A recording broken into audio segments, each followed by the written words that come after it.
السلام علیکم بھائی زه فواد باچ ځینې خلک دی هغه زما اکاونټ هغه هیک شو وس هغه ریکور کیږي نو یا باقي کې بل څه شی شو هغه ریکور کیږي نو یا زما په فیسبوک اکاونټ آی ډی باندې هغه بشان د ډوپلیکیټ آی ډی بل چاره مطلب د یو شانتي یا د سی پلان کې کارو شو دا منګه څنګه راپورټ کوو د دې رپورټ یو لاره دا کله هم تاسو رپورټ کوئ په میلیون بلیون خلک چې هغه هم رپورټینګ کوي نو فیسبوک والا ته پته محاسبه لګي نو تاسو به کار کوئ چې یار تاسو میک شور وکړئ چې تاسو خپل انفارمیشن چې په پروفایل باندې کوم دي چې هغه 100% کریکټ پروفایل تاسو هغه باندې کوم ورکړی دی هر څه نمبر یې کریکټ دی 100% کریکټ انفارمیشن نو هغه به تاسو کله چې بیا اپلای وکړئ هغه به تاسو بیا مطلب د تاسو اکاونټ ته وګوري هغه بل ته وګوري نو پای کې امیجینګ کوي کې دی چې تاسو اکاونټ چې کوم دی کې دی شي چې کولاو شي ځکه کې دی چې ما چې فیسبوک والا چې کوم دی هغه زیات بیزی دی تاسو مو وایي کنه میلیون بلیون خلک چې هغه ته هر ورځ رپورټ کوي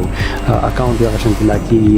تغیر او غیمی غټي وس کومنګ تاسو دا وایي چې دا د سکیورټي پرایویسی په اړه کې څنګه دا ول تاسو ټول انفارمیشن چې کوم دی تاسو واخی سوال نو په دغه ځین کې تاسو پرایویسی چې دا هغه زیرو دا نه کیږي پرایویسی خو تاسو سکیورټي چې کوم دا یو حد پورې بوشي که تاسو وایي چې یار زه د سکار کوم چې زما انفارمیشن مطلب زمانه فیسبوک یا د بل غټه کمپنی چې کوم دا زمانه خبر نشي سوشل میډیا زمانه خبر نشي بیا به تاسو یو اکاونټ راغوي چې دا هغه مطلب دا چې یا تاسو په نوم باندې هم نه ټوټلی هر څه چې دی هغه جدا چې تاسو سره لینک هم نه چې کله تاسو دا اکاونټ راغوي تاسو په ټایم کې وی پی ان سٹارټ کوئ ځکه چې کله اکاونټ راغوي د په ټایم کې دا ډیوایس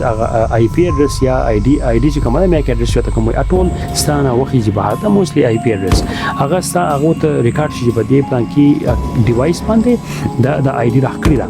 نو ځکه بیا هغه ټایم کې تاسو ډیوایس کوم دی هغه مطلب لا شو یو قسم پرایویسی تاسو ونه شو نو ځکه تاسو به وی پی ان د استعمالوي هغه ته بیا غلط آی پی ایډرس دی هغه ته بیا پته نه لګی دا څه اوس که تاسو بیا لاګ ان کوئ ایچ ټایم چې تاسو هم کوم یو سوشل میډیا ته لاګ ان کوئ تاسو وی پی ان سٹارټ